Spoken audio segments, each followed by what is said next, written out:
Hola, buenos días, buenas tardes o buenas noches, espero que todos se encuentren muy bien y para comenzar este pequeño video les quería decir que hablaré un poco sobre todo lo que vi y aprendí en mis clases de este parcial de la materia Bases Moleculares Genética, espero les guste mucho el video y les sirva de algo.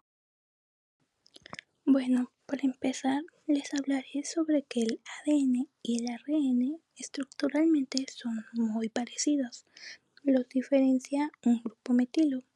También el ADN es la biomolécula que guarda información genética y este contiene timinas, y el ARN tiene información copiada del ADN y este contiene uracilo. También debemos de saber que los ácidos nucleicos son polímeros de altísimo peso molecular, cuyos monómeros son los nucleótidos. Estos son formados por la unión de bioelementos tales como carbono, hidrógeno, oxígeno, nitrógeno y fósforo, y esto forma el CHOMP. Bueno, ahora les hablaré sobre los nucleótidos y cuáles son sus funciones. Los nucleótidos son fundamentales para la vida de las células, ya que al unirse con otras moléculas cumplen tres funciones importantes: transportar energía, transportar átomos y transmitir caracteres hereditarios. Y en un momento en las siguientes diapositivas se los voy a explicar más a fondo para que puedan comprenderme un poquito mejor de lo que les hablo. El primer punto es que transportan energía. Bueno, las células poseen enzimas cuya función es precisamente hidrolizar nucleótidos para extraer el potencial energético almacenado en sus enlaces. Por tal razón, un nucleótido de trisfosfato es la fuente preferida de energía de la célula. Es transportar átomos. Les explico. En algunas reacciones metabólicas, un grupo de átomos se separa de un compuesto y este es transportado a otro compuesto. Dicho grupo de átomos se une temporalmente a una coenzima y esta es una molécula transportadora de sustancias, por eso se llama así. Estas son algunas vitaminas que tienen la función de transportar átomos: vitamina B1 o tiamina, vitamina B2 o riboflavina, vitamina B3 o niacina, vitamina B5 o ácido pantoténico, vitamina 6 o piridoxina y vitamina B12 o cobalamina. Ok, también un nucleótido debe de tener una base nitrogenada, un azúcar y por lo menos un grupo fosfato, y esto nos da como resultado un enlace beta-N-glicosídico. Una función es que transmiten caracteres hereditarios. Para cumplir esta función, los nucleótidos se polimerizan formando polinucleótidos en forma de cadena, llamados ácidos nucleicos. En los ácidos nucleicos va a haber dos: el ADN, que es ácido desoxirribonucleico. Sus nucleótidos tienen desoxirribosa como azúcar y no tienen uracilo, y el ARN, ácido ribonucleico. Sus nucleótidos tienen ribosa y no tienen timina. Sobre las funciones de los ácidos nucleicos. La primera función es la síntesis de proteínas específicas de la célula. La siguiente sería el almacenamiento, replicación y transmisión de la información genética. Y por último, y su función principal, sería servir como intermediario de la información que lleva el ADN en forma de genes y la proteína final codificada por estos genes. Explicaré es que las bases nitrogenadas son de dos tipos: púricas y pirimidínicas. Las púricas son las que tienen como dos casitas, así como se muestra en la imagen. Su estructura original es una purina y por eso el nombre de púricas. Y en las pirimidínicas es una casita. Su estructura original es la pirimidina y igual por eso es su nombre. Las bases nitrogenadas son, las púricas son la adenina y la guanina, y las pirimidínicas son el uracilo, timina y citosina. Les explicaré un poco sobre las bases nitrogenadas. a otra base nitrogenada son los grupos fosfatos. De ahí, el grupo fosfato es el que une a dos nucleótidos, y a este enlace se le conoce como enlace fosfodiéster. Y en la siguiente diapositiva les explicaré mejor de qué se trata este enlace. Bases nitrogenadas. Bueno, al numerar tienes tres estructuras pegadas: una base nitrogenada, un azúcar y un grupo fosfato. En bioquímica, en la numerología, la primera estructura de la base nitrogenada tiene sus números normales, pero en el carbohidrato esto ya no se puede, así que se dice el número y después prima. Y cuando inicias una cadena de ácidos, siempre tiene libre un grupo fosfato en el carbono 5' del carbohidrato, y de ahí los ácidos nucleicos siempre terminan en un H libre en el carbono 3'. Y como les dije en las diapositivas anteriores, aquí les voy a mencionar lo que es un enlace fosfodiéster. Bueno, se le conoce como enlace fosfodiéster porque participa el grupo fosfato, de ahí el nombre fosfo, y tiene dos éster y por eso se llama diéster. Vamos un poco sobre las cadenas. Para unir una cadena con otra cadena se necesitan los puentes de hidrógeno. Estos son enlaces intermoleculares. Los puentes de hidrógeno tienen que ver con el apareamiento de bases. Una timina siempre se va a aparear con una adenina y entre ellas solo hay dos puentes de hidrógeno. Una citosina va a ser con una guanina y entre ellas hay tres puentes de hidrógeno. Y el uracilo no existe porque no lo tiene el DNA. De igual forma, en el ARN no hay enlaces porque es una sola cadena, o sea, una cadena sencilla, y no se necesitan los puentes de hidrógeno. Les hablaré un poco sobre la línea que hicimos en clase. El primer punto sería que en 1866 Gregor Mendel descubre las leyes de la herencia con sus investigaciones en los guisantes. En 1869 el bioquímico suizo Friedrich Miescher descubrió un nuevo compuesto químico que se caracterizaba por su alto contenido de fósforo. En 1884 Edward Zacharias demostró que la nucleína formaba parte de los cromosomas. En 1888 Richard Altman descubrió su naturaleza ácida que tenía la nucleína. En 1893 Albrecht Cousel y Albert Newman demostraron que contenía 4 bases nitrogenadas que eran diferentes. En 1900 Hugo de Uries, Carr y Erich Bahn descubren las leyes de Mendel. En 1902-1904 fue la creación de la teoría cromosómica de la herencia por Theodore y Walter.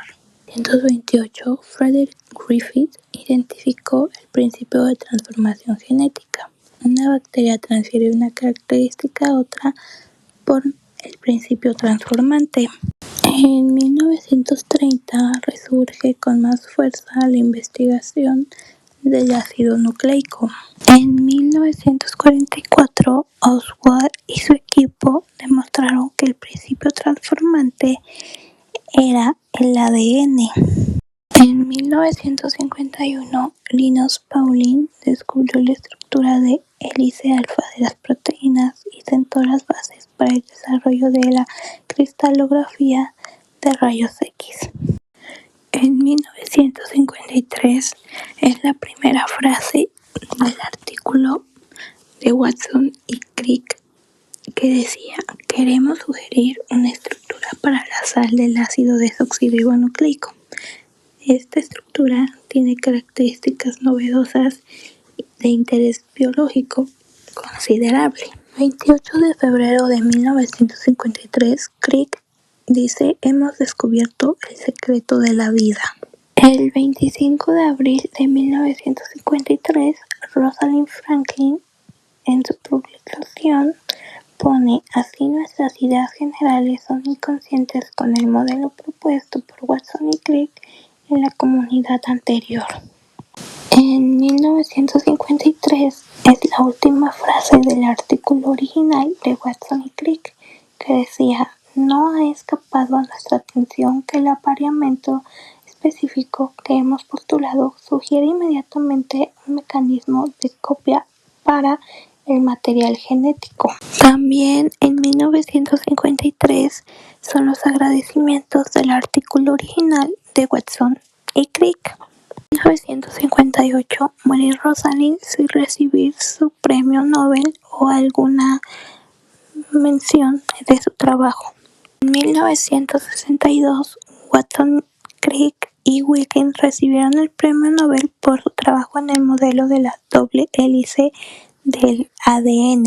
Ahora les platicaré acerca de algunos experimentos, y el primer experimento es el de Griffith, que fue en 1928. Para empezar, quiero decirles que una cepa es una bacteria con ciertas variables, y en este caso hay dos cepas, cepa S y cepa R. En las bacterias virulentas S muertas había algo capaz de transformar a las bacterias R inocuas en bacterias virulentas S. Ese algo fue llamado por Griffith factor transformante. Este tenía información para producir un carácter heredable de las bacterias R, que era la presencia de la cápsula, que era responsable de la virulencia. Se trataba, por lo tanto, del material genético. Y ahorita, en la siguiente diapositiva, les explicaré un poquito más para que me entiendan. Ok, esto quiere decir que la cepa S eran unas bacterias con cápsula, o sea, muy virulentas. Por lo tanto, cuando son inyectadas al ratoncito, le causa una neumonía y este pobrecito muere. Y en la cepa R las bacterias son sin cápsula, o sea, son menos virulentas. Por lo tanto, cuando son inyectadas al ratón, contraen la enfermedad, pero no mueren. O sea, es como una gripita, un resfriado. No pasa a mayores. Les voy a tratar de explicar un poco más fácil para que me entiendan. Bueno, lo que hizo Griffith fue someter calor a la cepa S, y al estar llenas de calor, las bacterias se mueren, y al inyectarlas al ratón, pues no les pasaba nada, porque inyectabas bacterias muertas. Luego, por alguna razón, mezcla la cepa que fue sometida a calor con la cepa tipo R, y al inyectarlas al ratón, este muere. ¿Por qué? Bueno, porque las bacterias tienen un mecanismo llamado transformación. Este tiene la capacidad de adquirir ADN del medio. O sea, en la cepa S sometida a calor se murió la bacteria, pero no se desintegró su DNA. Y la bacteria tuvo la capacidad de agarrar el DNA y adquirir la capacidad de infectar y causar la neumonía y después la muerte al pobre ratoncito. A continuación sigue el experimento de Avery MacLeod y McCarthy, que fue en 1944. Ellos querían descubrir dónde se encontraba este factor transformante. Fraccionaron las bacterias S muertas por el calor y probaron una a una cada fracción obtenida, utilizándolas como factor transformante en bacterias R. Solo el ADN produjo la transformación, por lo que quedaba demostrado que era el ADN el material genético. Nuevamente, esto quiere decir que agarraron diferentes extractos de bacterias S sometidas a calor. Por ejemplo, pusieron una célula tipo R, le ponían los carbohidratos de la S sometida a calor, y a la célula no le pasaba nada. A una R que no causaba muerte le ponían los lípidos de la S sometida a calor y no pasaba nada. El ARN de las S sometidas a calor se los ponía a una R y no pasaba nada. A las proteínas de las S sometidas a calor se las ponían a la R e igual no pasaba nada. Hasta que lo del núcleo se le ponían a una R y la célula si se moría. La conclusión es que dentro de la célula había una estructura que era donde se encontraba el factor transformante y que el ADN sí es el material genético. Otro experimento es el de los esposos Hershey y Chase, que fue en 1952. Ellos trabajaban con bacteriófagos o fagos, que son virus que infectan bacterias. Sabían que un fago tenía una capa externa de proteína y un núcleo interno de DNA. Además de las observaciones con el microscopio electrónico, también sabían que durante la infección el virus ataca a la bacteria por sus colas e introduce su material genético en la bacteria para multiplicarse utilizando su maquinaria metabólica. Conocían los trabajos de Avery y trataban de determinar cuál era la causa de la transformación de la bacteria en una factoría de fagos, el ADN o la proteína. Esto quiere decir que marcaron radioactivamente dos cosas: marcaron con fósforo reactivo el DNA y marcaron a las metionina que tienen azufre. Si lo que encontraban en el citosol de lo que infectaban era fósforo radioactivo, la información genética se guardaba en el DNA, pero si encontraban azufre reactivo dentro de la célula, la información genética se guardaba en las proteínas. Y aquí la conclusión es que encontraron fósforo, la información se guarda en el DNA y este contiene fosfatos. Gracias a que este experimento era muy colorido y visual, hizo que se dejara de haber dudas sobre quién guardaba la información genética, el ADN, y deja de llamarse factor transformante y pasa a llamarse ADN, que se encuentra sobre todo en el núcleo de las células eucariotas y en el citosol en las células procariotas. De aquí sigue Erwin Chargaff. Aquí nuevamente entra este personaje a la historia con su postulado de que las bases nitrogenadas son 4: adenina, guanina, timina y citosina, y que las 4 tenían que estar en una proporción del 100% y cada una con su contraparte. Por ejemplo, si yo tenía 20% de adeninas, tenía que tener 20% de timinas. Esto daba la idea de que seguramente lo que era el ADN era una doble hélice y no una triple hélice como todos pensaban, o la mayoría pensaba. Otro modelo es el de Watson y Crick, y que este ganó el premio Nobel en 1962. Ellos decían que eran dos cadenas polinucleotídicas enrolladas alrededor de un eje central, doble hélice, que son antiparalelas, que van de C5 a C3 y de C3 a C5, que solo los apareamientos eran entre adenina y timina y guanina y citosina, y que su surco mayor y surco menor estaban alternados. Seguimos con la estructura del ADN. Este ADN va a tener 4 estructuras. Va a ser la primaria, que es una secuencia lineal de nucleótidos que forman una cadena donde cada nucleótido está compuesto por una base nitrogenada, adenina, guanina, citosina o timina, un azúcar desoxirribosa y un grupo fosfato. También está la estructura secundaria, que son 2 cadenas de polinucleótidos de 20 Armstrong de grosor y 34 de longitud. Están enrolladas en doble hélice dextrogira. Esto significa que desvían la luz porque su orientación les permite ser reconocidos como una caja cerradura. Si desvían la luz a favor de las manecillas de reloj, son dextrógiras, y si desvían la luz en contra de las manecillas del reloj, son levógiras. Igual, sus bases nitrogenadas van a estar en el interior y van a ser perpendiculares al esqueleto externo de pentosa-fosfato. Sus puentes de hidrógeno doble y triple entre las bases nitrogenadas iban a ser 10 pares de bases por vuelta. Hice esta pequeña tabla para explicarles las formas de ADN que existen y me puedan entender un poquito más cómo están conformadas o cuáles son sus características. Bueno, el primer es ADNA, que este es dextrógiro, no tiene bien diferenciada un surco mayor y un surco menor. Sus bases nitrogenadas no están perpendiculares, están inclinadas 19 grados y su aislamiento es en alta concentración salina. El ADNB es dextrógiro, único que se puede usar con los organismos. Sus bases perpendiculares al eje de la hélice y su aislamiento es en baja concentración salina. Y por último el ADN-Z es levógiro, solo tiene surcos menores ya que este es muy delgadito. Sus bases nitrogenadas están inclinadas 9 grados y tiene una conformación en zigzag. Les hablaré de algunas características del ADN.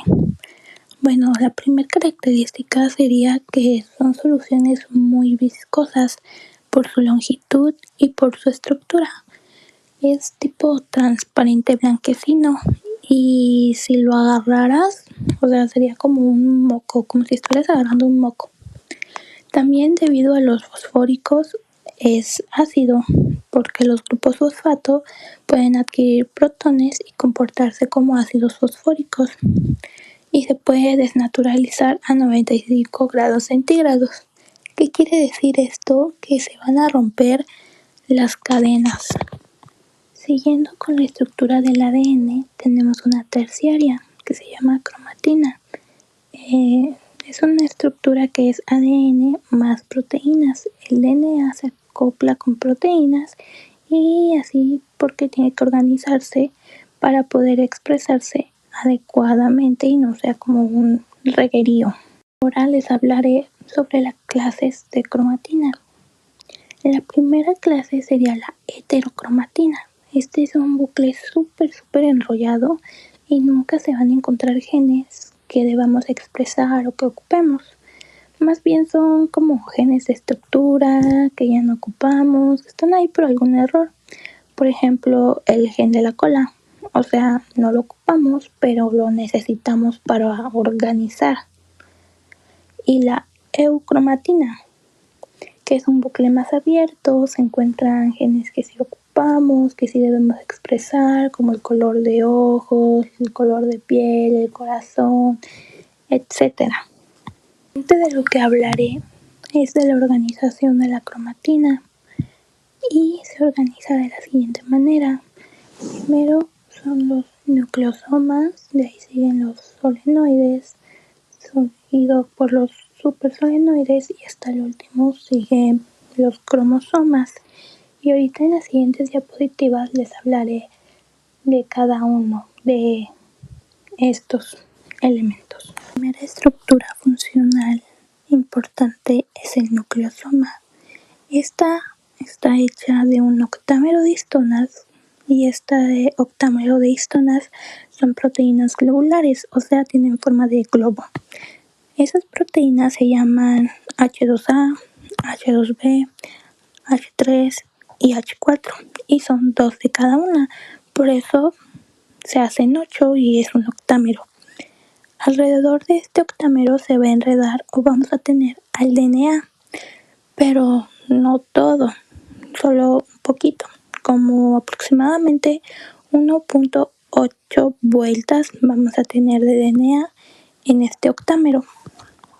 Las histonas, bueno, estas no solo sirven para empaquetar el DNA y formar nucleosomas, ya que son proteínas globulares y con una colita de aminoácidos, pues esta colita de aminoácidos son susceptibles de modificaciones y esto sirve para poder prender o expresar genes o poder apagar, no expresar los genes. Bueno, ahora sí, sigue en esta organización de la cromatina los solenoides. Estos también son conocidos como el empaquetamiento de 30 nanómetros. Son 6 nucleosomas. Los nucleosomas empiezan a acoplarse en lo que se les llama solenoides. Los siguientes serían los supersolenoides o también se conocen como fibras de 700 nanómetros. Y bueno, Para que los supersolenoides se puedan armar, necesitamos de estructuras que se llaman estructuras de andamio. Son como estructuras de soporte. Ahí encontramos bucles muy largos y para que se puedan sostener se necesita una proteína intermedia, o sea, una proteína de andamio. Y bueno, lo último de la organización de la cromatina sería el cromosoma, que es la que podemos ver en una célula, ya que es una estructura o la estructura más grande, entonces por eso es la única que podemos ver. Les diré las partes del cromosoma. Bueno, primero está la cromátida, que es como una X y no es solo una cromátida, son dos cromátidas, o sea, son hermanitas. Estos se pueden ver ahí en el dibujito y de hecho están seleccionados como para que los ubiquen. De ahí sigue el centrómero, es lo que divide a las cromátidas hermanas. Es ese puntito que está ahí en medio, o sea, no siempre está en medio, pero para que se guíen de eso. Y tenemos los telómeros, que son las partes finales del cromosoma. Tenemos 4 telómeros. Y también tenemos el brazo corto o P, que es son los de arriba, y el brazo largo o Q, que son los de abajo. Y como pueden ver, hasta abajo están los telómeros. Cada brazo corto tiene sus telómeros hasta arriba, hasta arriba. Ahora les hablaré sobre los tipos de cromosomas. Bueno, si el centrómero está justamente a la mitad de la línea imaginaria, se le llama cromosoma metacéntrico. Aquí es difícil encontrar los brazos P y los brazos Q, ya que tienen una longitud similar. El siguiente tipo de cromosoma es que si el centro está un poco más arriba de la mitad de la línea imaginaria, se le llama cromosoma submetacéntrico. Como ven en la imagen, los brazos P están un poquito más chiquitos que los brazos Q. El penúltimo tipo de cromosoma es que si subimos un poco más que el anterior, el centrosoma de la línea imaginaria, se le va a llamar cromosoma acrocéntrico. Y aquí sí se nota un poco más la diferencia de medidas, ya que los brazos P están muy chiquitos y los brazos Q están más largos. Por último, si el centrosoma está pegado justamente de los telómeros, se le llama cromosoma telocéntrico. Y aquí, pues la verdad, los brazos P ya ni se notan, solo están los brazos Q. Bueno, un poquito más sobre los cromosomas es que nosotros tenemos los 23 pares de cromosomas, 21 o 22 pares son autosómicos y un par es sexual. Y también está el cariograma. El cariograma es la expresión u ordenamiento adecuado de los cromosomas. Ahora les hablaré sobre el bandeo cromosómico. Este consiste en teñir con colorante específico para ADN y este se va a teñir de acuerdo a su densidad. Esto quiere decir que si se tiñe fuerte, la densidad de cantidad de DNA que hay ahí es mucha, y si se tiñe claro, la densidad de cantidad de ADN que hay ahí es poca.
Les hablaré un poco sobre la estructura de un gen.